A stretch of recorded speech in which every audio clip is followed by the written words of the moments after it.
Rachel, first of all, before we talk about serious matters of tech, what do you think of today, this event? It's absolutely fantastic. I mean, you can just feel and hear the energy everywhere you go, and I've had some amazing conversations all over the spectrum of STEM with some very articulate, 12 to 16-year-olds who are just so excited to be here, really clear about the message they want to get across, and so many of them talking about how they want to take their projects forward. It doesn't end here for them. They want to continue on with it and find great interventions, actually make a difference in the world, which is awesome. Now, as Managing Director for IT at BT, I have long ago gave up thinking of BT purely as a telecoms company. I always thought of it as a cloud company. And in terms of the kind of projects and breadth, I mean, your responsibilities, are you responsible for the IT within BT, or responsible for the IT of many companies that work with BT? All of the systems that we have that are either internally facing for our employees or externally facing for our customers are built and managed and maintained by my team.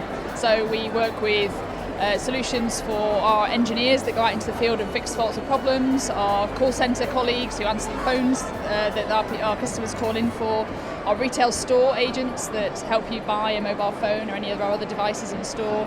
And then we have 1,200 communication providers we provide solutions for that use our network to carry their mobile networks, plus the 38 million retail home-based customers we have in the UK, and around 200,000 companies that we serve globally. So it's a whole range of personas, a whole range of different needs, and that's what keeps the job exciting. And in terms of the cloud, I mean, I think of the cloud as, I'm amazed how we went from the cloud being this risky thing that people were a bit tentative about to something that today we take for granted even as consumers.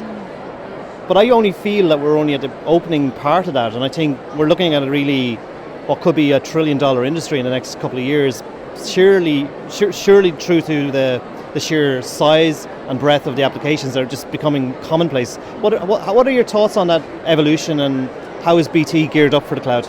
I think we're actually just at the start of the journey. Although cloud has now been around for 10, 15 years as a commonplace utility, most companies of the size of BT don't feel ready yet to move to the cloud.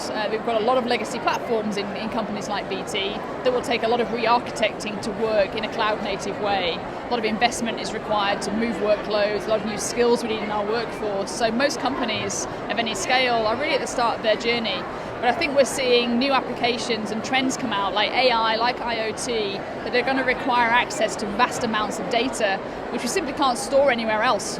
Economically. So that's going to force a migration to the cloud faster. So I think in the next 10 years you're going to see a much faster migration, better comfort around the security and safety and resiliency aspects of cloud, which is still not really landed, and more companies willing to make that move. And in terms of security, I mean, if I think back on 2018, going into 2019, I am aghast at the amount of stuff that happened in 2018 alone. Companies that you thought would be on top of it, like Facebook, for example, were not. The amount of heists, the amount of breaches, and then we saw the onset of GDPR in Europe.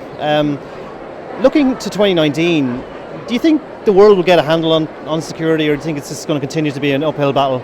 I think it's always going to be an uphill battle. It's going to be a continual race of innovation between those that hack and those that are trying to prevent being hacked. Think about the breadth of data we're collecting now, curating. We don't understand that well. We have the tools and the skills we have in our organisations haven't kept pace with the veracity of data that's coming at us. And so it's going to be a continual race to try and solve for that. Legislation needs to appear and try to put a framework around that as well. That's still evolving. We don't have good case law yet around a lot of aspects of data and privacy. So it's going to be a continual race. As you look around you today, 60% or more than 60% of the entrants are girls at the BT Young Scientist. But somewhere along the way, those numbers fall off in the careers in technology and science. What are your thoughts on resolving the gender problems that seem to pervade in science and technology? I think a lot of it comes from a general bias in everyday media. They're constantly being told on the radio, in photographs, in films, that science and technology is not something for women and for girls. Schools, the way we're teaching, the language we use in schools, the texts we use are heavily biased towards boys and men when it comes to STEM subjects. So we've got to try and neutralise all of that systematically and retrain our teachers and parents, actually, those that come in contact and influence children, to start using more gender-neutral language, start showing them that everything is possible, irrespective of gender. You look at the toy industry, it drives me mad when you walk into a toy shop and it's pink on one aisle and it's blue on the other. Why?